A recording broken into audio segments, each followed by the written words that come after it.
File মাউতা বিইজনিল্লাহ, আমি আল্লাহর হুকুমে মৃত মানুষ জীবিত করি। এগুলো কোরআন শরীফে আছে। তো এইভাবে ঈসা আলাইহিস সালামকে আল্লাহ অনেক মুজিজা দিয়েছেন। আসমানি একটা কিতাব দিলেন, বড় বড় 4 জন রাসূলের মধ্যে একজন বানালেন। কিন্তু ইনি এত বড় রাসূল হওয়ার পরেও ইনি আল্লাহর কাছে কেন দোয়া করলেন, মাওলা তুমি আমাকে তোমার মাহবুব নবীর উম্মত হিসেবে কবুল করো।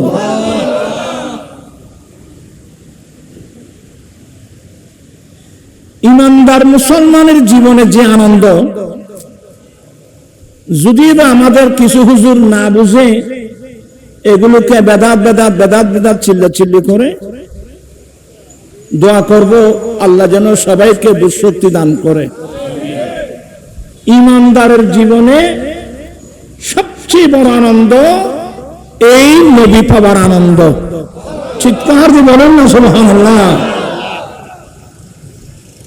আল্লাহর নবী ঈসা আলাইহিস সালাম আল্লাহর কাছে দোয়া করেছিলেন, মাওলা তুমি আমাকে বড় বড় 4 জন রাসূলের মধ্যে একজন বানিয়েছো, আসমানি একটা কিতাব দিয়েছো, অনেক মুজিজা দিয়েছো।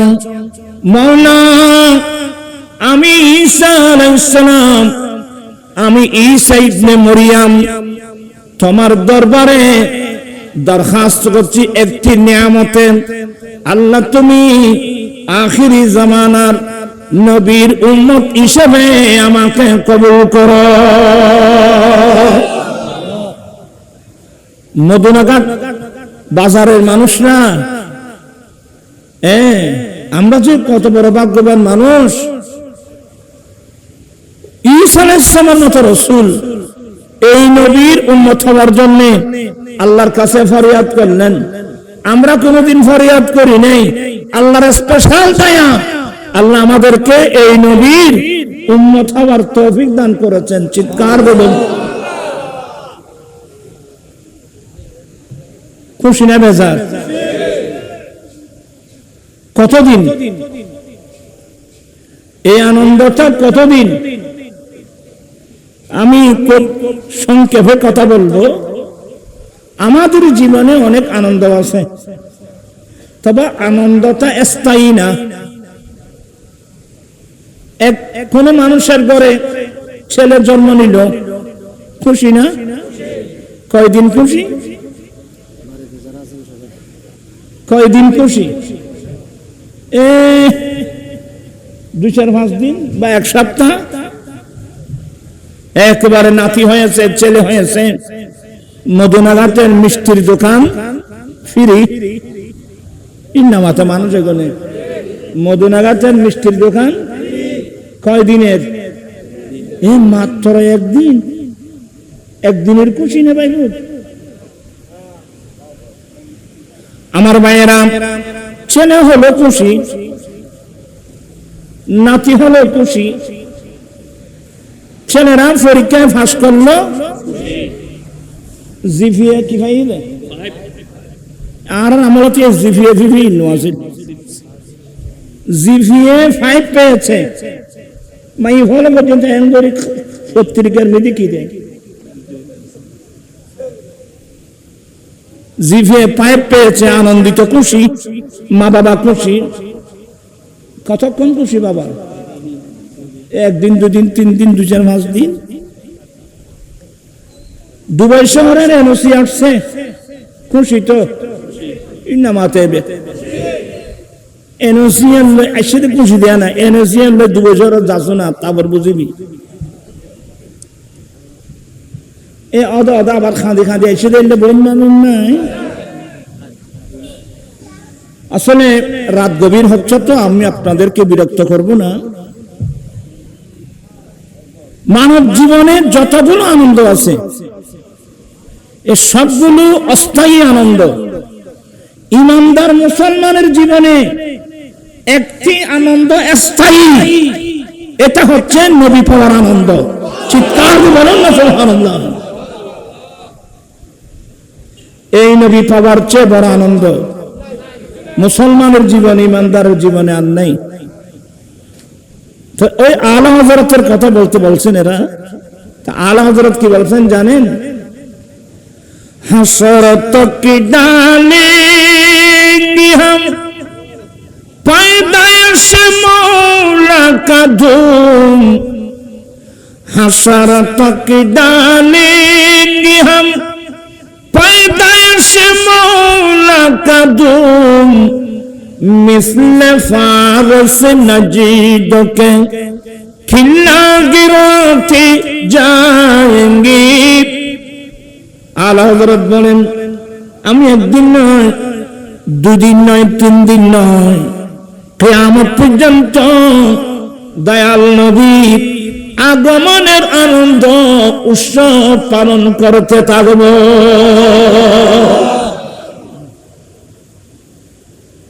তো এই মসলাটা বুঝে আসবে কিন্তু কিয়ামতের মাঠে, যেদিন কেউ নাই। আমাদের একটা প্রবাদ বাক্য আছে না, বিপদে চারাব্বা নামাতে দেওয়া। বন্ধুর পরিচয় কতক্ষণ, কখন? পকেটে টাকা আছে, বন্ধুর অভাব নাই। বেয়াদবি মাফ করবেন, এখানে অনেক ব্যবসার বয়স্ক মুরব্বী আছে, আপনার শরীরে যৌবনতা আছে, বান্ধবী সামনে আসতেছে। প্রত্যেক মানুষের জন্য একটা কঠোর দিন, একটা কঠিন দিন সামনে আসতেছে। এটার নাম কিয়ামতের ময়দান।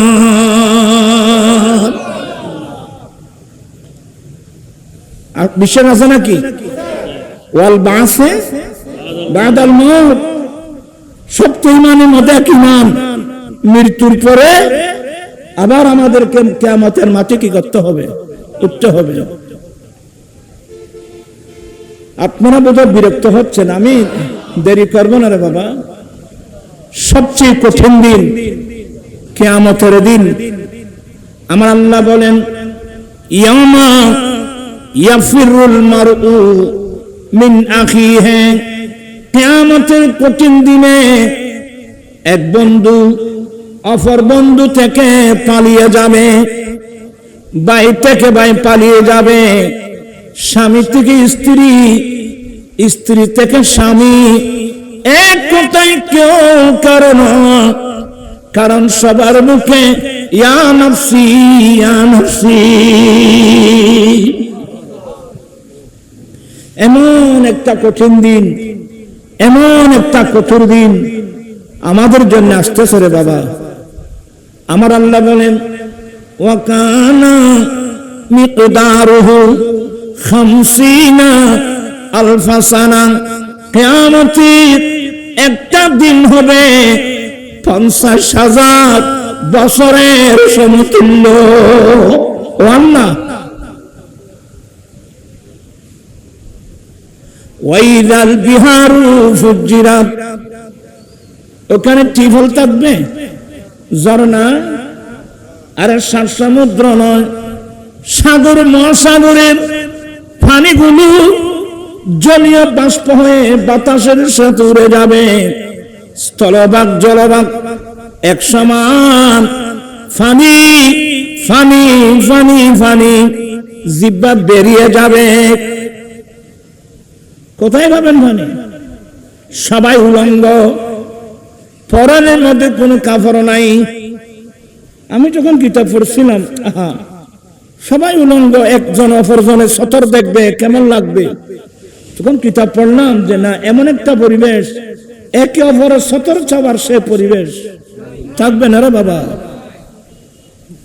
গ্রামের সমুদ্র হবে। হায় হায় হায় হায়, এমন একটা কঠোর দিন, এমন একটা কঠিন দিন কিয়ামতের ময়দান সবার জন্য আসতেছে। আশ্রয় কোথায় নেবেন? আল্লামা শরফুদ্দিন বুসিরি রহমতুল্লাহ আলাইহি কসুদায়ে বুরদার মধ্যে শরফুদ্দিন বুসিরির নাম শুনছেন? আল্লামা শরফুদ্দিন বুসিরি রহমতুল্লাহ আলাইহি অনেক বড় একজন আশিক রাসূল, প্যারালাইসিস হয়ে গেছে, অর্ধাঙ্গ হয়ে গেছে। তো সবসময় আল্লাহর কাছে কান্নাকাটি করবেন, আল্লাহ এই প্যারালাইসিস অর্ধাঙ্গ রোগটা কোন শত্রু কেউ দিও না। আমিন।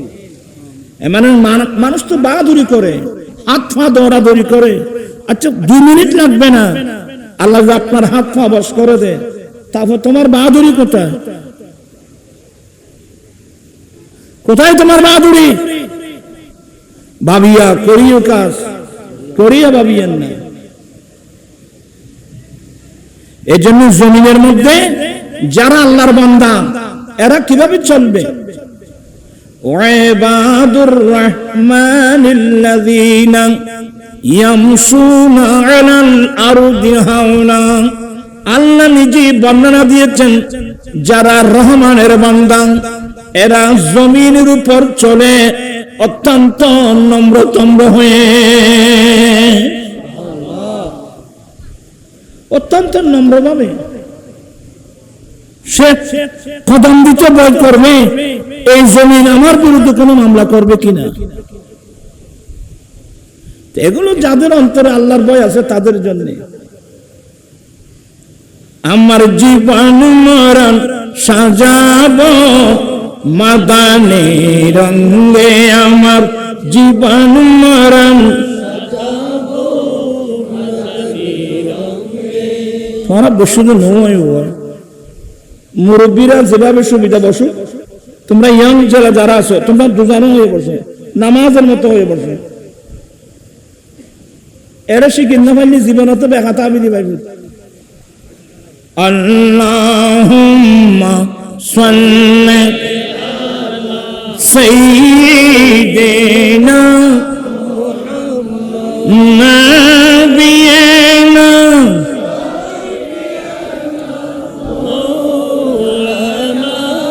বাম জঙ্গলাত বাক হরিণে চিনিল দয়াল নবীকে, হরমান ভয়ে চিনিলি না রে, দুঃখ রইল মনেতে। আল্লাহুম্মা সাল্লি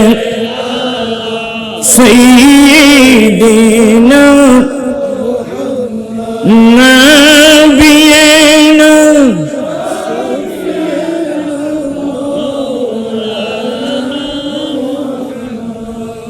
শরফুদ্দিন বুসিরি রহমতুল্লাহ আলাইহি প্যারালাইসিস হয়েছিল,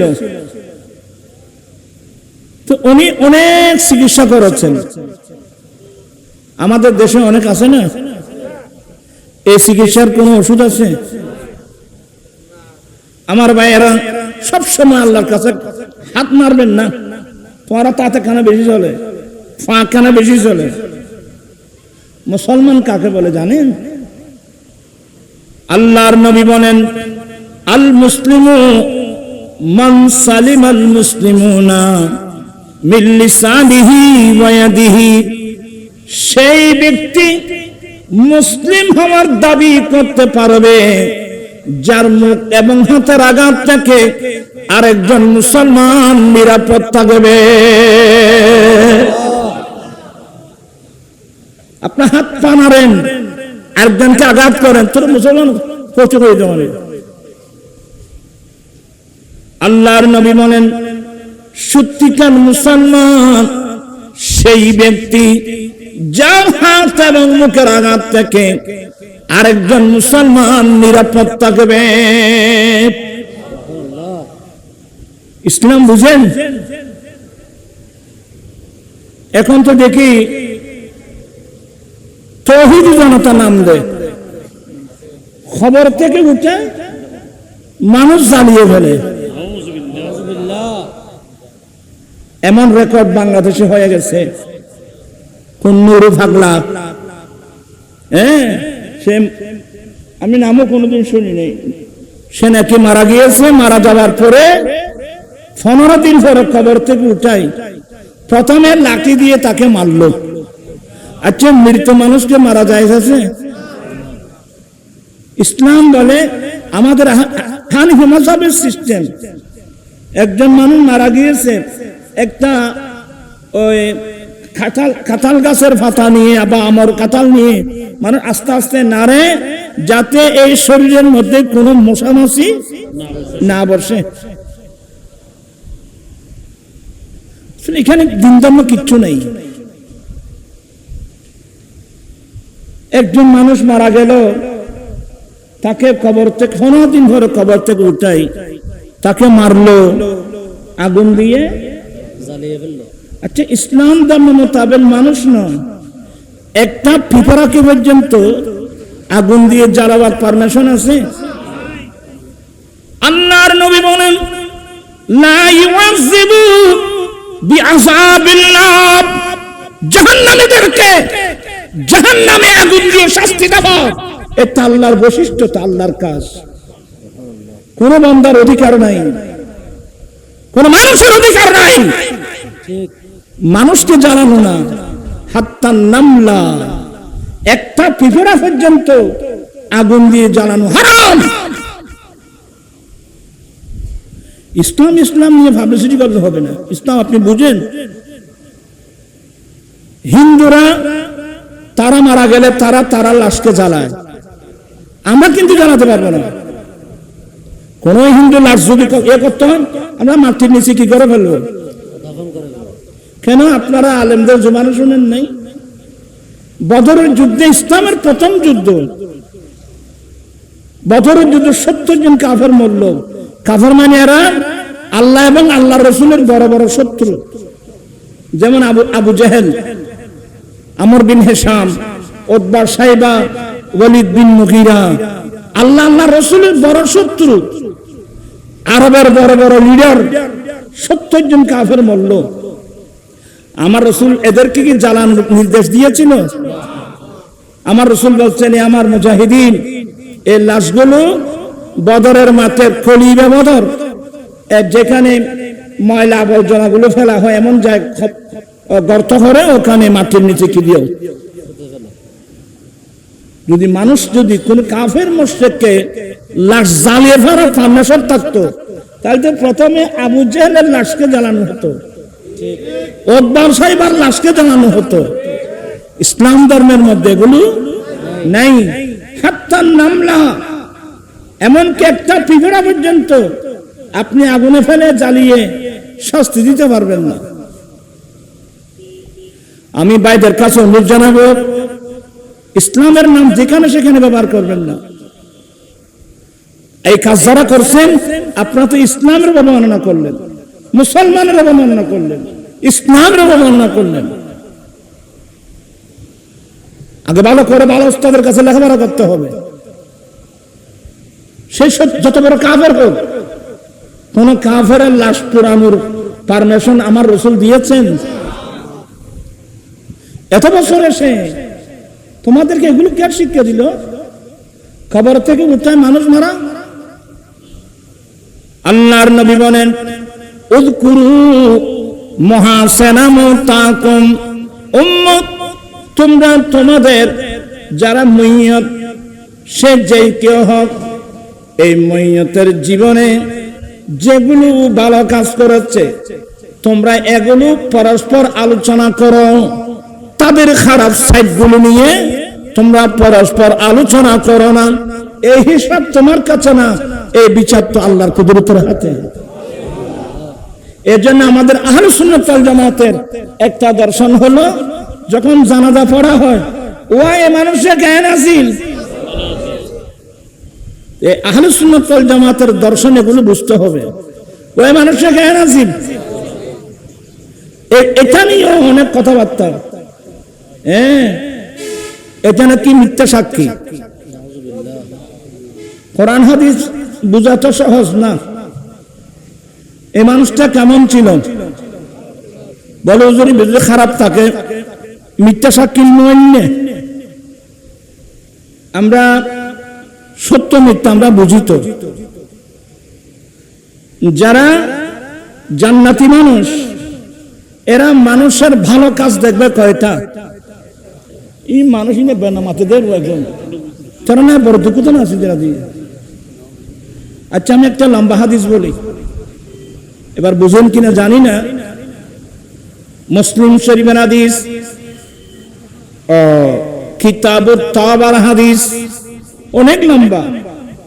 আমার দয়াল নবী একদিন সাহাবায়ে কেরামদেরকে নিয়ে বনি ইসরাইলের একজন অপরাধী মানুষের ঘটনা বর্ণনা করলেন।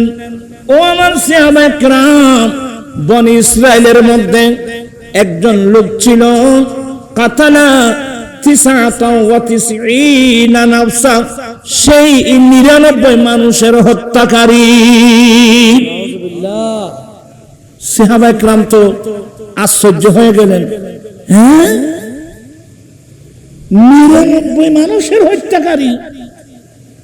আরব দেশত এরশাদ শিখদের আসিলনি, ইতো হতো এদুন ন মারে ওই জন্য মাত্র। আমরা পত্রিকা দেখলাম 40 জন 41 জন, সে বড় ফাঁসান বসল।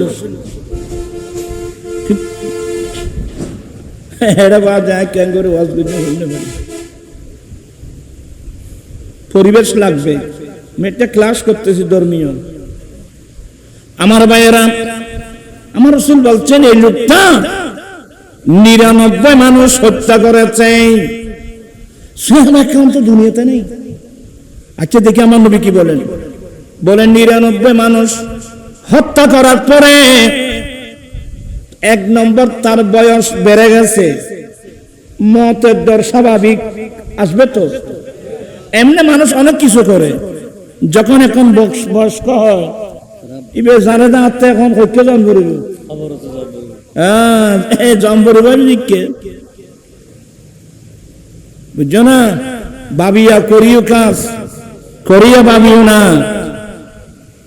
এই লোকটা তার বেকরার হয়ে গেল। আমার মত অপরাধী পৃথিবীর জমিনে তো আর কেউ নাই। আমি এই বয়সে আল্লাহর কাছে তওবা করতে চাচ্ছি, কিন্তু তওবা করার আমার জন্য কি কোনো সুযোগ আছে? সে মনে মনে বলতে দেয়, আমি যে এত বড় অপরাধী, আমি যে আল্লাহর কাছে তওবা করব, বা আমার মতো অপরাধীর তওবা কবুল হবে বা করার সুযোগ আছে, তার দিমাগে গুলো আসতেছে না। হ্যাঁ, আমার জন্য আমি তওবা করতে চাচ্ছি। ঘরবাড়ি ফেলে সে বের হয়ে গেছে, যাকে যেখানে ভাই সুম্মা সালা আন আলামিল আরদ, ভাইয়া এই জমিনের মধ্যে বড় আলেম কে আছে? আমাকে একটু বড় আলেমের সন্ধান দাও না। আমি যে সমস্যার সম্মুখীন হয়েছি এর সমাধান বড় আলেম ছাড়া কেউ দিতে পারবে না। আর কি আলেম চিনে না ভাই? ভাই আমাকে একটা আলেম দেখাই দেন না, বড় আলেম। তো পাবলিকে কি বড় আলেম চিনিব না? ওই যুগে ঈসা আলাইহিস সালামের উম্মতের একজন ফাদরি, আরবিতে বলে রাহেব। তোমরা আরো তুলুন অবশ্য, আরো ফেলাবি বাদে আমি মেধাবী মিথ্যে মানুষ, আমি তোরা ভান্না পারে দেখেন ভালো করে বলি, ভালো লাগবে। কষ্ট করে আসছেন, কাজে লাগান। বসাটাও যদি আমরা শুদ্ধ করতে না পারি, আমরা ইসলাম কি পালন করবো আমাকে বলেন তো? কষ্ট করে আসছেন, তা কাজে লাগান। বলতে চাচ্ছিলাম একজন রাহেব, রাহেব মানে একজন ফাদরি, সে কিন্তু আলেম না, এনে রাত্র দিন ইবাদত করে। এই ধরনের আমাদের মধ্যে পাবলিকের মধ্যে অনেক আছে না, কিন্তু আলেম না, রাত্র দিন 5 ওয়াক্ত নামাজ তো আছে, মাগরিবের পরে সালাতুল আওয়াবিন, তারপর গভীর রাত সালাতুত তাহাজ্জুদ নামাজ, সূর্যটার পরে কিছুটার পরে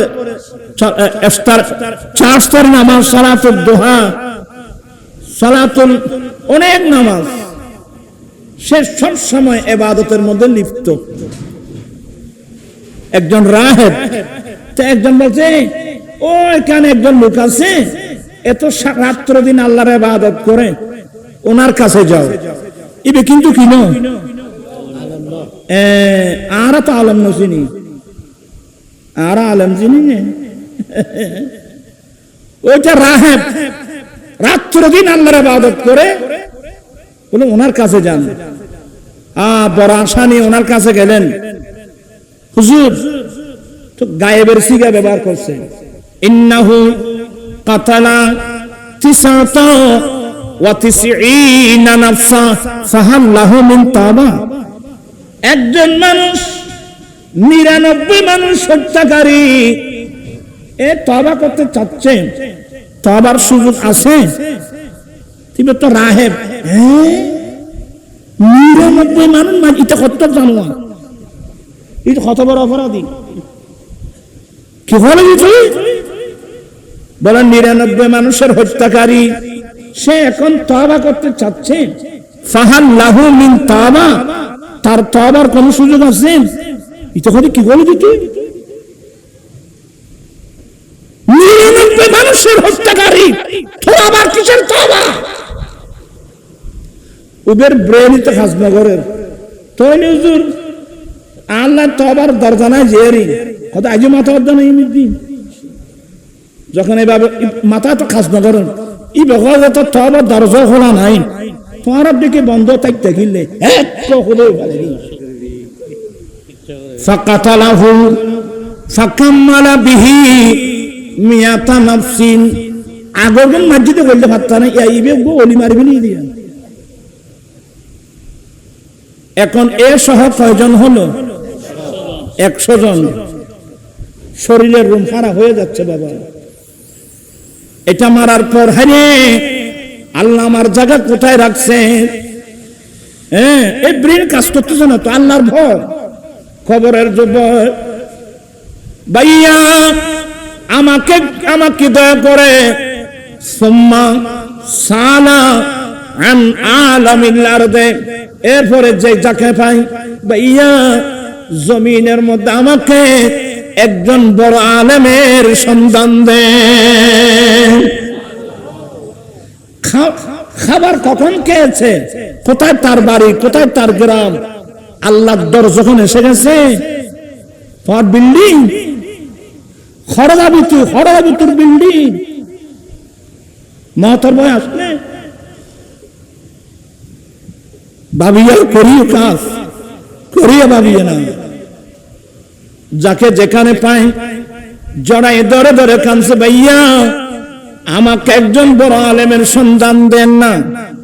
এক পর্যায়ে ফাদাল্লু ইলা রাজুলিন আলেমিন, শেষ পর্যন্ত একজন বড় আলেমের সন্ধান দেওয়া হলো। তাকে দেখার মতো চেহারা নাই, কোথায় কখন খানা খেয়েছে ভাবতা নাই, মতের ভয়। ওখানে গেলেন, সালাম দিলেন, তুমি হুজুর একজন মানুষ 100 মানুষের হত্যাকারী, তো ফাহাল লাহু মিন তাওবা, সে এখন আল্লাহর কাছে তওবা করতে চাচ্ছে, তওবার কোন সুযোগ?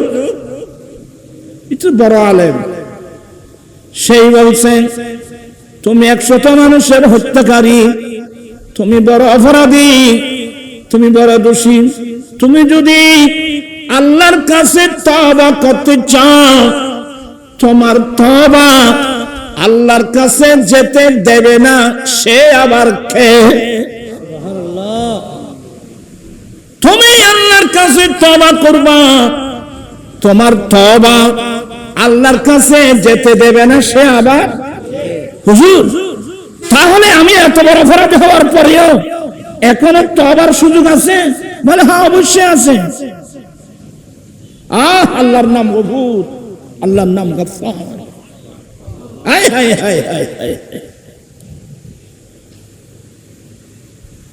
मौकूफ जुल्म ही पर करम का ज़हूर था, मौकूफ जुल्म ही पर करम का ज़हूर था, बंदा अगर कसूर न करते कसूर था। চিৎকার দিয়ে বলুন না সুবহানাল্লাহ। হুজুর আমাকে একটু বলেন না, আমি তওবা করতে চাচ্ছি। এটা মুসলিম শরীফের হাদিস। আমার নবী বলেন, ওই আলেম তাকে নির্দেশ দিলেন, তুমি ইনতালিক ইলা আরদিন কাযা ওয়া কাযা, একটু মনোযোগ, তুমি অমুক অমুক জায়গায় চলে যাও, তুমি অমুক অমুক জায়গায় যাও। কেন? ফাইন্না বিহা উনাসান ইয়াবুদুনাল্লাহ ফাবুদিল্লাহ মাআহুম। এই বন্ধু, ওই জমিনে আল্লাহর অনেক ইবাদত করনে ওয়ালা বান্দা আছে, ওখানে আল্লাহর নেককার বান্দা আছে যারা রাত্র দিন আল্লাহর ইবাদত করেন। তুমিও তাদের কাছে গিয়ে, তাদের সঙ্গে গিয়ে, তাদের সাথে সাথে ওখানে গিয়ে তুমি আল্লাহর ইবাদত করো। তুমি অমুক অমুক জায়গায় যাও, ওখানে আল্লাহর এমন কিছু বান্দা আছে যারা আল্লাহর ইবাদত করেন, অর্থাৎ যারা আল্লাহর ওলি। তুমি ওখানে যাও, ওদের সঙ্গে সঙ্গে তুমি কি করো? ইবাদত করো। ওয়ালা তারজি ইলা আরদিক, তুমি তোমার গ্রামে যেও না, তুমি তোমার এলাকায় যেও না। যে এলাকায়, যে গ্রামে, যেখানে দাঁড়িয়ে দাঁড়িয়ে এতগুলো মানুষের, নিরীহ মানুষের হত্যা করেছো, রক্ত ঝরিয়েছো, তুমি তো অন্যায় করেছো, এতগুলো মানুষের রক্ত ঝরিয়েছো, তোমার এই অন্যায়ের বিরুদ্ধে প্রতিবাদ করনেওয়ালা কেউ ছিল না, সেই জমিনে যেও না। ফাইন্নাহা আরদু সুইন, এটা অত্যন্ত নিকৃষ্ট জমিন। যেই জমিনে আল্লাহর নাফরমানি হয় এবং সে আল্লাহর নাফরমানির বিরুদ্ধে প্রতিবাদ করা না হয়, তাহলে ওই জমিনটা কি হয়ে যায়? নিকৃষ্ট হয়ে যায়, অভিশপ্ত হয়ে যায়, অভিশপ্ত হয়ে যায়। তুমি ওখানে যেও না। তাহলে হাদিস দ্বারা জমিন দুই প্রকার, নিয়ামত প্রাপ্ত আর অভিশপ্ত। আল্লাহর নেককার বান্দাদের ইবাদতের কারণে জমিনটা উৎকৃষ্ট হয়, নাফরমানদের কারণে জমিনটা নিকৃষ্ট হয়। এই কথাগুলো ভালো করে বুঝবেন। এ বলছি আমার বাড়িতে আর আমি যাব না, রওনা হয়ে গেল অমুক অমুক জায়গায় যাও। সে রওনা হয়ে গেল, উদ্দেশ্য কি?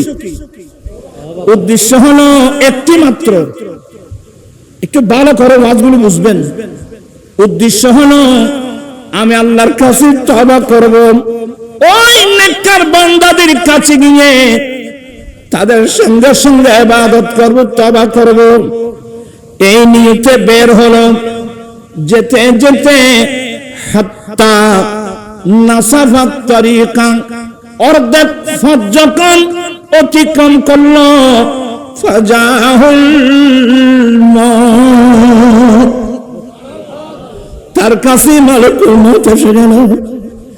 এখনো ওই নেককার বান্দাদের পাশে যেতে পারে না রে বাবা, মাঝখানে কি এসে গেল? আমার ভাইয়েরা সবাই সতর্ক হয়ে যান। কখন আপনার কাছে, আমার কাছে মালাকুল মউত এসে যায় এগুলো তো আমি জানি না। এই জন্য সবসময় মওতের জন্য প্রস্তুত থাকতে হবে। আরে মারফিট নাফরমানি তো দূরের কথা, মওতের জন্য প্রস্তুত থাকো তুমি। হ্যাঁ, মালাকুল মউত এসে গেছে, ছাড়বে? মালাকুল মউত রূহ কবজা করতেছেন, সাকারাত, কেমন কষ্ট, হায় হায় হায় হায়। সাকারাতের বিছানাতে কি যে যন্ত্রণা, সাত সাগরের পানি দিল আমাদের বয়সে, আমরা যে সাকারাতের বিছানায় যেতে হবে, সাকারাতের বিছানায় গেলে ছেলে পাশে বসে এক চামচ পানি দিচ্ছে, গড়গড়া চলছে, ওই পানি খাওয়ার কোনো পরিবেশ নাই, দুই দিকে পড়ে যাচ্ছে, সাত সমুদ্র 13 নদী পানি এনে দিলে ও পিপাসা বাড়তেই থাকবে। তবে আমাদের একটা বড় আশা, আমরা আমাদেরকে এমন নবীর উম্মত বানিয়েছেন, আল্লাহ দয়া করে যে নবীর কাছে আল্লাহ হৌজ কৌসরের পানি দান করেছেন। আমরা খুশি না বেজার? দুই হাত উঠায় বলতে খুশি না বেজার? আল্লাহু আকবার।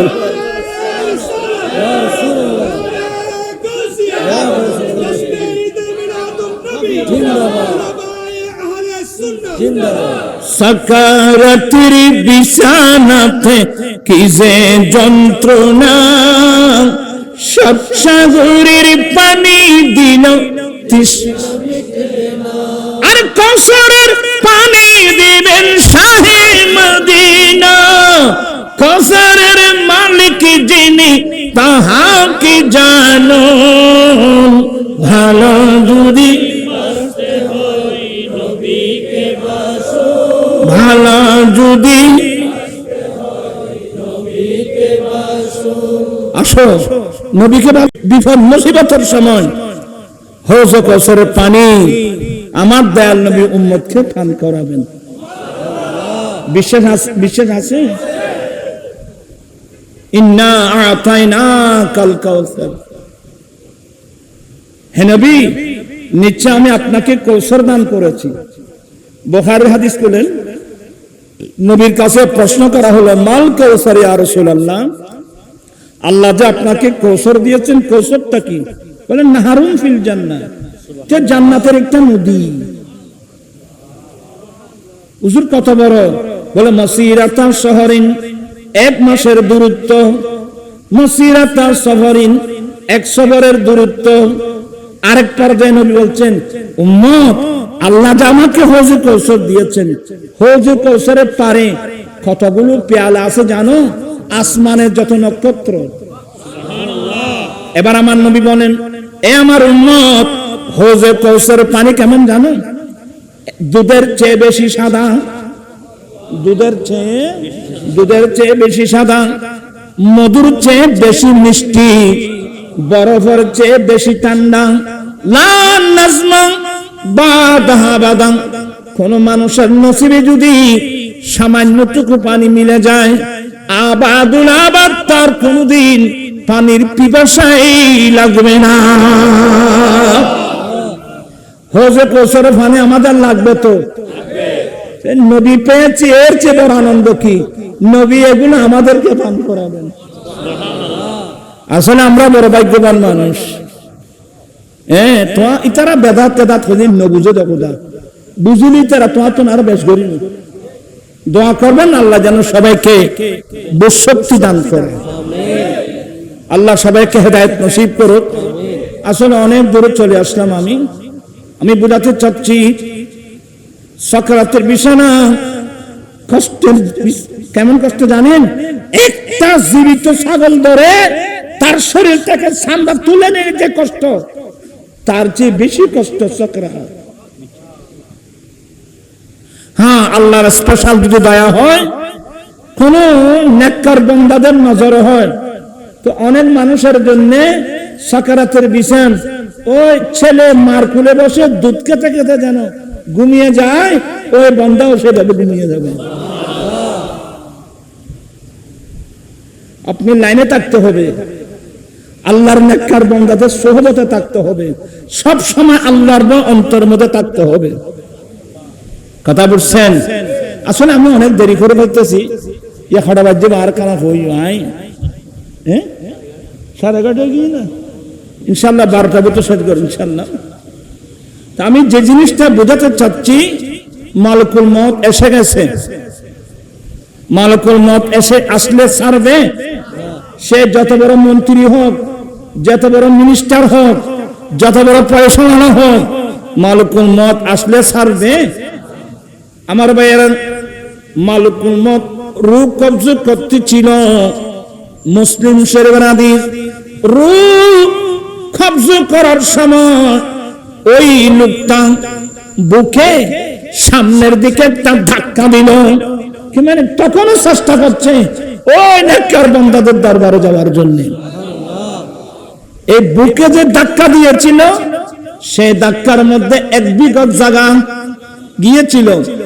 সাথে সাথে দুনিয়া থেকে ইন্তেকাল করলেন। ইন্না লিল্লাহি ওয়া ইন্না ইলাইহি রাজিউন। আপনারা কি বিরক্ত হচ্ছেন? তো উনি যখন মারা গেল, ফেরেশতা এসে গেল। একদল ফেরেশতা আসছে জাহান্নাম থেকে, আরেক দল ফেরেশতা আছে জান্নাত থেকে। কয় দল ফেরেশতা আসলো? 2 দল। একদল জাহান্নাম থেকে আসছে, আরেক দল জান্নাত থেকে আসছে। এই মাইয়াত নিয়ে টানাটানি শুরু হয়ে গেল। এই তোমরা কি জন্য আসছো? বলে আমরা একে জাহান্নামে নিয়ে যাব। কেন? ইন্নাহু রাজুলুন লাম ইয়ামাল খায়রান কাত্তুন। এই লোকটা এমন লোক, এই মানুষটা এমন মানুষ যার জীবনে একটি ভালো কাজ করে নাই। যার জীবনে একটি যার জীবনে ইন্নাহু রাজুলুন লাম ইয়ামাল খায়রান কাত্তুন, তার জীবনে একটি ভালো কাজ করে নাই। অতএব আমরা তাকে জাহান্নামে নিয়ে যাব। এটা হলো জাহান্নামের ফেরেশতাদের দৃষ্টিভঙ্গি। আচ্ছা, ব্যস্ত তোমার তারা কি হয়েছে? আপনারা কোথেকে আসছেন? বলে জান্নাত থেকে। তো কেন আপনি জান্নাত থেকে? এই লোকটা ঘর থেকে বের হয়েছে মুকবিলাম বিকলবিহি, অন্তরস্থল থেকে আল্লাহর কাছে তওবা করার জন্য বের হয়েছে। এর চেয়ে ভালো কাজ আর কি আছে? ও জাহান্নামের ফেরেশতা হলে ইতের গোড়া জীবন গান্টি, জান্নাতের ফেরেশতা হলে তৌহিদ ভগবান। এ খাইছো দিন সুন্নি হলো তাজে সুবহানাল্লাহ। খারাপ তো সুন্নি হলো ওই মানুষের জ্ঞান আছে, বালা আছে তো নিচে থাকি না হয়তো বালা আছে মানে হয়তো ইতে মূর্তি পূজা না করে। ইতে মূর্তি, ইতে মুসলমান আছেন আর দিন গুরু মসজিদের ইতে মূর্তি পূজা না করে, শিরিক পূজা না করে। তো বালা আছে ওয়ালা আব্দুল মুমিন খায়রুম মিন মুশরিক।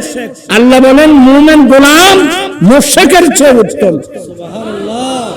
সেই যত বড় অপরাধী হোক, সেই তো মুশরিক ছিল না। সে আল্লাহকে আল্লাহ বলতো, রাসূলকে রাসূল বলতো। সে তো কোনোদিন মূর্তি পূজা, গাছ পূজা, বাঁশ পূজা, এ তার কতদিন পুজো পুজো দূর দিবে গুরুত্ব তুই ঘটে গিয়ে দেবে রেকর্ডে গিয়ে আল্লাহর ধরো রেকর্ডে হচ্ছে তোর একটা জাতি বই দেবো না। হ্যাঁ, আমরাও যাব। কখন? হিন্দু বাড়িতে আগুন ধরছে, আমরা সবাই যাব আগুন নিবানোর জন্য। এই নদী বাঁধতে বাঁধতে ঘর ভেঙে ফেলছে, সবাই গিয়ে হিন্দু ঘরের বাড়িঘর সব বেঁধে দেবে। মানুষ থেকে চাঁদা করব, এদেরকে বাঁচাতে হবে। এভাবে আমি কখন যাব? এগুলো নিয়ম আছে, সিস্টেম আছে। ইতারা মূর্তি পূজা করার দে, তুই মূর্তি পূজা তো শিরিক, তুই কি লেগে দেন দে গেইও তো বাবু, তো অসুবিধা নেই। গেইও তো রেকর্ডে গিয়ে তো তারপরে দোয়া করব আল্লাহ সবাইকে এগুলো বুঝার তৌফিক দান করো। শিরিক বড় মারাত্মক। তুই যারা সুবিধা হইলে জানো না, ইতারা মূর্তি পূজার দিকে আরো উৎসাহিত করলে জানো না। তুমি তো যেরকম করি না পারো, আয় তোরা কলমা ভরাইতে আমার সিয়ান্ত করি না পারো। যেমন অলিকুল সম্রাট আমার গৌসে পাক গিয়েছিলেন কুর্দিস্তানে। কোথায় গিয়েছিল? কুর্দিস্তানে। তখন ছিল প্রায় খ্রিস্টান। যখন গৌসে পাক গিয়েছিলেন, ফাদরি সবাই সামনে উপস্থিত। আপনার নাম কি? বলে আমার নাম আব্দুল কাদের। এখানে কি জন্য আসছেন? বলে তোমাদের কাছে আমার নবীর ইসলাম প্রচার করার জন্য আসলাম। আমার কাছে ইসলাম প্রচার করবে? বলে আপনি কি এই নবীর উম্মত? বলে হ্যাঁ, আমি এই নবীর উম্মতের একজন আলেম। বলে তাহলে তোমাদের সাথে আমার কথা আছে, বলো। বলে আমাদের নবী ঈসা তোমাদের নবীর চেয়ে বড়। ফাদরি বলতেছে তোমাদের নবীর চেয়ে আমাদের নবী কি? কেন? বলে আমাদের নবী দিন মৃত মানুষ জীবিত করে। এটা তো তোমার কোরআন শরীফে আছে। আসলে কথা তো বাস্তব। ওহিল মওতা বিইজনিল্লাহ, আমি আল্লাহর হুকুমে মরা মানুষ কি করি? কিন্তু আপনাদের নবী যে মৃত মানুষ জীবিত করে, এটা তো আপনাদের কোরআনে নাই। আমাদের নবীর কথা আছে, তোমাদের নবীর কথা নেই। তাহলে তোমাদের নবী চেয়ে আমাদের নবী বড়। তার ফয়েন দেখলো না। আচ্ছা এই লোক আর আল্লাহ ভাই যারা কি করতেন তা খাওয়া যাবে। তা আমার গোসে পাক বলেন, ফাদরি সাহেব রাহেব, আমাদের নবী দিন মৃত মানুষ জীবিত করে, এটা আমাদের কিতাবে থাকার কোনো প্রয়োজন নেই। আমি আব্দুল কাদের, আমি তো নবী না, আমি নবীর অনেক বংশের পরের একজন আলেম। তো আমি যদি আল্লাহর হুকুমে মৃত মানুষ জীবিত করতে পারি, তোমরা আমার নবীর কলমা পড়বা তো? হ্যাঁ, আপনি পারবেন? বলে আমি যদি আল্লাহর হুকুমে মৃত মানুষ জীবিত করতে পারি, আমার নবীর কলমা পড়বা তো? ভাই আমরা দেরি করবো না, সাথে সাথে কলমা পড়ে ফেলবো। বলে আমাকে একটা কবরস্থানে নিয়ে যান।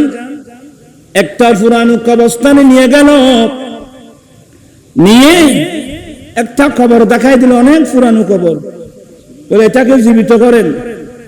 আমার গৌসে পাক ওখানে গিয়ে শাহাদত আঙ্গুল কবরের উপর রেখে ডাক দিলেন, ইয়া আব্দুল্লাহ কুম বিইজনিল্লাহ, এ আল্লাহর বান্দা আল্লাহর হুকুমে দাঁড়িয়ে যাও। হে আল্লাহর বান্দা আল্লাহর হুকুমে ঠাস করে কবর ফেটে একজন লম্বা মানুষ বের হলো। বের হতে আসসালামু আলাইকুম, কবর থেকে উঠতে কি দিলেন? তোরা দাও না, মিশাতে দিলে হতো কারো তো নিতে সালাম। এটা ব্যাকুল বাবা। এখানে অনেক আসছেন, তাই বৌর সালাম দিয়ে যোগ্য মানুষ আত্মল আছে। এই গো ভাই দেরিয়া বৌর সালাম করো না, সালাম মানে দোয়া, তোমাদের উপর আল্লাহর শান্তি বর্ষিত হোক। আচ্ছা নিজের ফলের সালাম যদি বাপ খাওয়ান আসো চাই মাশাআল্লাহ, তো গো ভাই দেরিয়া। আমরা তো গাড়িতে উঠতে ছেলে, এই যে সফওয়ান আসসালামু আলাইকুম। ওয়ালাইকুম আসসালাম। আমাদের ওয়াইফকে সালাম, মেয়েকে সালাম, সালাম আলাইকুম। সালাম মানে দোয়া, বাবা তোমাদের উপর আল্লাহর শান্তি বর্ষিত হোক। আমাদের দেশের পরিবেশ এখন আমরা চালু করতে পারি নাই। এমনি বড় বড় হুজুর আমরা গাড়িতে উঠতে সালাম, গাড়িতে নাম থেকে সালাম। এভাবে একটা কবর পার্শ্ব দিয়ে যাচ্ছিলেন, কবরস্থানের মুয়াজ্জিনকে সালাম, আসসালামু আলাইকুম ইয়া আহলাল কুবুর মিনাল মুমিনিন ওয়াল মুমিনাত ওয়াল মুসলিমিন ওয়াল মুসলিমাত নাসআলুল্লাহ লানা ওয়া লাকুমুল আফিয়া ওয়া ইন্না ইনশাআল্লাহ বিকুম লালাহিকুন। আরো কয়েকটা সুরত আছে। মানুষ সালামের প্রতি, সালামের গুরুত্ব মুসলমানের কাছে এখন নাই। সালামের কারণে কি কি হয় আমি এগুলো বর্ণনা করলে আপনি আশ্চর্য হয়ে যাবেন। সালাম এমন একটা গুরুত্বপূর্ণ জিনিস। আপনারা সালাম দিবেন তো? নিজের ছেলে মেয়ে দেখলে সালাম দিবেন তো? নিজের ওয়াইফকে দেখলে ফলে ফলে হাসিব, সালাম দিলি। ও মা বুড়ো হারালে বহুত দিন সালাম মুখ ভাইলাম, তুই কেন চাই বল আসসালামু আলাইকুম। এবার আসিব ও নদীতে নদীতে বসে গিয়ে তুই কেন চাই বল আসসালামু আলাইকুম। তো একবার দুইবার কইলে আস্তে আস্তে শরম কে দিব, শরম বাই দেব। আয় একবার মুশকিল এটা মুশকিল কথা ইত্যারে মুশকিল ওয়াজ করতে দিয়ে এটা চেয়ারম্যান উদ্বাসন নতুন এবার দুদিন মাহফিল দুদিন সভাপতি।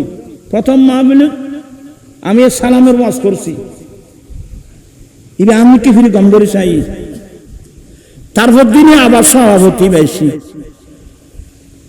আমি আবার সালামের কথা বল হজুর অনেক খাইলে হইলেন দে ইটার বাসায় কিনিলে হজুর অনেক খাইলে হইলেন দে আমি বেড়িরই সালাম দিত তারা বউরে কি হয় ইটার বাসাইলে দে রে হজুর খাইলে বেড়িরই সালাম দিলাম তো হজুর বেড়ি তো আসে আসক না হাসতে হাসতে আরেকদিন কি দিবে সালামের জবাব দিবে ওয়ালাইকুম আসসালাম ওয়া রাহমাতুল্লাহি ওয়া বারাকাতুহু। আপনারা সালাম দিতে ভুল করবেন না। আমার রাসূল রাস্তা দিয়ে যাওয়ার সময় আমার নবীর আগে কেউ সালাম দিতে পারত না। আমার রাসূল ছোট ছোট ছেলেদেরকে পর্যন্ত আমার নবী সালাম করতেন। ইয়া তো তোমারা সালাম ন তা তা আচ্ছা ইয়ে ভাই তো করতে রে ইন খন বুখারীর হাদিস আর কথা তা তাই বেকি ভাই ভাই এই ইংরেজদের তালাত কেন বললি তোরা? ইমামুল আম্বিয়ার কলমা পড়ি তা তা ভাই ভাই বলি তোর জানলাই নাই ইতলে মেজেনে বাড়িতে না কথা তাই না নইলে তোর ইনসিকে দোকানে টা টা বাবা এই লিবিলিজে গেলে তোর আরো ভাই আর আসসালামু আলাইকুম good morning good evening good night in একসময় আসিল সালাম ইন আর অবস্থানত সবাল খায়ের মশাল খায়ের আমার রাসূল এগুলো কি করে দিয়েছেন ক্যান্সেল করে একটি সালাম আসসালামু আলাইকুম ওয়া রাহমাতুল্লাহ। আর যদি সামনে বিধর্মী থাকে সালামুন আলা মান ইত্তাবা আল হুদা। ইসলাম কত সুন্দর, মানুষ তারপরে ফিরে গিয়েই দেবো এখন মানুষ আইল করতে নেবে। আর যাচ্ছেন বসাইলেন টাইম বেশি নই আর এক পানি খাবো না খাচ্ছে দেয় না আজ গরজ যায় বড় সালাম খানো খানো দিবি আত্মল থই আই ওয়াদ নারায়ে তাকবীর নারায়ে রিসালাত নারায়ে গাউসিয়া জামাত আহলে সুন্নাত। আচ্ছা সালাম তো রিকশাওয়ালা গরিব নি ও বাপ রে আয় বেগিন চিনি পাইব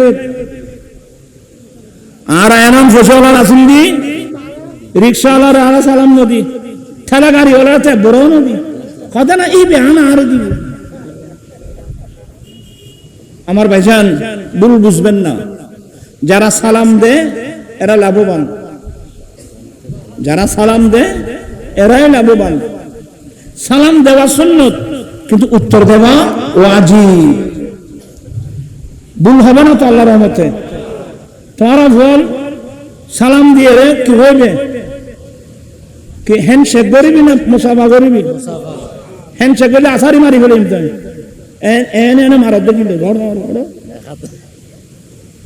এগুলা খ্রিস্টানদের কালচার, এগুলা মুসলমানের কালচার না। মুসলমানের কালচার হলো মুসাফাহা, মুসাফা এক হাতে না মুসাফা দুই হাতে, দুই হাতে মুসাফা করে একটা কত সুন্দর ইয়াগফিরুল্লাহু লানা ওয়া লাকুম। আল্লাহ আমাদের গুনাহ মাফ করে দিক, তোমাদের গুনাহ মাফ করে দিক। কি সুন্দর নিয়ম নীতি আমার রাসূল দিয়েছেন। তোরা তো হেন সে গরদ অ্যাঙ্গরি গেল এনে মারাইও জুবুর গেল এনে মারা দি এড়ে বলতে এনে গুটো আতর মিল দিয়ে বহুত এড়ে মানে ইবলিসে ভাই দিতে রে মত কষ্টই ফলার আল্লাহ ইনার কথার কথা হইজি ফলারে কেন ফয়নো শিখান ধরে তোরা সালাম দেন না রে এসে না মাথা দেন না তুই মাথার টুপিও না তো জোড়ো না আগামী বাদ দিবে বুড়ো হওয়া তো পড়ে গিয়ে দেরি।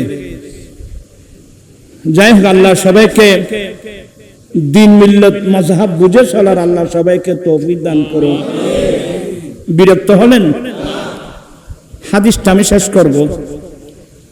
জান্নাতের ফেরেশতারা বলেন আমি এখান থেকে গিয়েছিলাম, আমরা একে জান্নাতে নিয়ে যাব। কেন?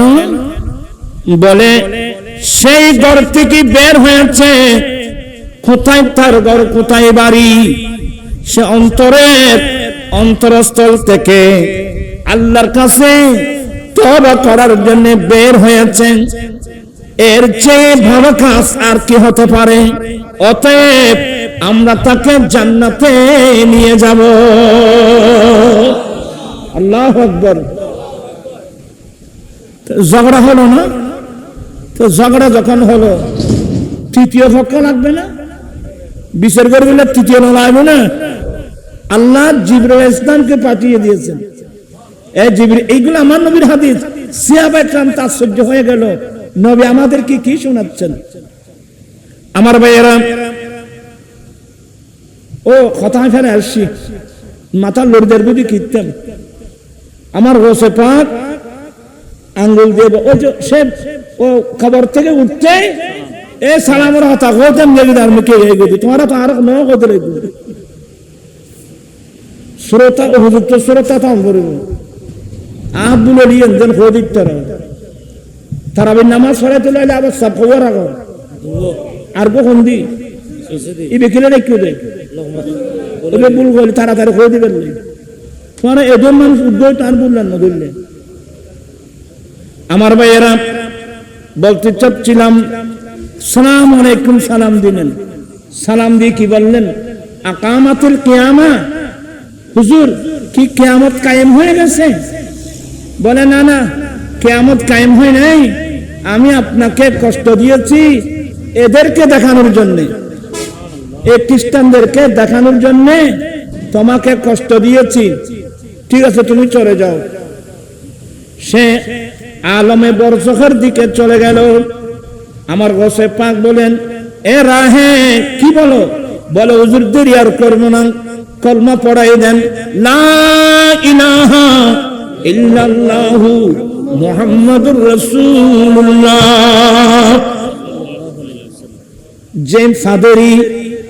যে ফাদেরি গোসে পাকের হাতে কলমা পড়ে মুসলমান হয়েছিল, তার বংশ দিয়ে এসেছিল সালাউদ্দিন আইয়ুবী। ইতিহাস জানেন? আমি বুঝাতে চেয়েছিলাম, আমার গোসে পাক ইসলাম ধর্ম প্রচার করার জন্য কোথায় গিয়েছিলেন? কুর্দিস্তানি খ্রিস্টানদের কাছে সুলতানুল হিন্দ খাজা গরিব নওয়াজ ইসলাম প্রচার করার জন্য আসেন হিন্দুস্তানে। কোথায়? এখন কি হিন্দুস্তান আছে? এখন কি হিন্দুস্তান? কেউ যদি ফতোয়া তালাশ করে, হিন্দুস্তান যেটা আছে এটা কি দারুল হারব না দারুল ইসলাম? আমরা তো ইন্ডিয়া হিন্দু শিক্ষা রাজ্য। হিন্দুস্তান এটা কি দারুল হারব না দারুল ইসলাম? আমার আলা হযরত কিতাব লিখে দিয়েছেন, ইলামুল আলাম বিআন্নাল হিন্দুস্তান দারুল ইসলাম। কত বড় একটা কিতাব লিখে দিলেন। কারণ আলা হযরতের কাছে ফতোয়া তালাশ করছিল 47 সালে স্বাধীনতার যুদ্ধের সময়। মানুষ যখন ট্রেনে ভর্তি করে করে পাকিস্তান সবাই যাচ্ছিল, তৎকালীন জওহরলাল নেহেরু আবুল কালাম আজাদ সাহেবকে বলছেন, আজাদ সাহেব এভাবে মুসলমান চলে গেলে হিন্দুস্তান তো খালি হয়ে যাবে, দেখেন। বলে আমি মাগরিবের নামাজ পড়াবো কোথায়? দিল্লি জামে মসজিদে আমি মাগরিবের নামাজ পড়াবো। নামাজ পড়ে বক্তব্য দিল। এক পর্যায়ে আলা হযরত থেকে ফতোয়া আনছে যে হিন্দুস্তান এটা কি দারুল হারব না দারুল ইসলাম? এটা যদি যুদ্ধ ঘোষিত রাষ্ট্র হয় তাহলে মানুষ যেতে পারবে, আর যদি দারুল ইসলাম হয়, কি মানে যেতে দারুল ইসলাম, তোমরা এই দেশ ত্যাগ করে যেও না, এই দেশ থেকে চলে গেলে হিন্দুস্তান তো মুসলমান থেকে খালি হয়ে যাবে। আলা হযরতের ফতোয়া বুঝেন? আজকে কয় কোটি মুসলমান হিন্দুস্তানের মধ্যে? হিন্দুস্তান আরব প্রথম সপ্তাহ অ্যাক্সিডেন্ট করছে। আলা হযরত কথা কিতাব লিখে দিয়েছেন, আলামুল আলাম বিআন্নাল হিন্দুস্তান দারুল ইসলাম। হিন্দুস্তান নেই, দারুল ইসলাম। এবার আপনি ফতোয়া হানাফি, শাফি, মালিকি, হাম্বলি মাযহাবের ফিকহের কিতাব খুলেন, দারুল ইসলাম কাকে কাকে বলা হয়? অনেক লম্বা আলোচনা। হিন্দুস্তান ये दारुल इस्लाम है, क्या दारुल हर्ब नहीं। তারপর মানুষ ঢুকে গেল, কেউ পাকিস্তান চলে গেল, বাকিগুলো হিন্দুস্তানে থেকে গেল, যার কারণে আজকে কয় কোটি মুসলমান আমাদের বাংলাদেশের চেয়ে আরো বেশি না। যাই হোক, এগুলো না, এই হিন্দুস্তান স্বাধীন করছে মুসলমানরা। ব্রিটিশকে তাড়িয়ে হিন্দুস্তানকে স্বাধীন করছে কারা? মুসলমানরা। কারা কারা নেতৃত্ব দিয়েছিল ইতিহাস বের করেন। আপনি ইউটিউবে দেখলে অনেক হিন্দুদের বক্তব্য পাবেন, অনেক নেতার বক্তব্য পাবেন, এরা স্বীকার করতে বাধ্য। যাই হোক, আর আমি ওদিকে যাচ্ছি না। আসলে কথা বলতে গেলে অনেক কথা এসে যায়। কি বলতাম জানেন তো, ও হিন্দুস্তানে সুলতানুল হিন্দ খাজা গরিব নওয়াজ আসছেন হিন্দুদের কাছে কি প্রচার করার জন্য? ইসলাম প্রচার। আর খাজা গরিব নওয়াজ আসার অনেক আগে হিন্দুস্তানে এসেছিল দাতা গন্ধবক্স লাহোরি আলী হাজবিরি। আর তো অনেকে মনে করছেন খাজা গরিব নওয়াজ আয়ের ইসলাম প্রচার করছেন। খাজা গরিব নওয়াজ আসতেই লাহোরের মধ্যে চিল্লা করেছিল দাতা গন্ধবক্স লাহোরের মাজারে। তাহলে স্পষ্ট হয়ে গেল দাতা গন্ধবক্স লাহোরি তো অনেক আগে হিন্দুস্তানের জমিনে আসছে।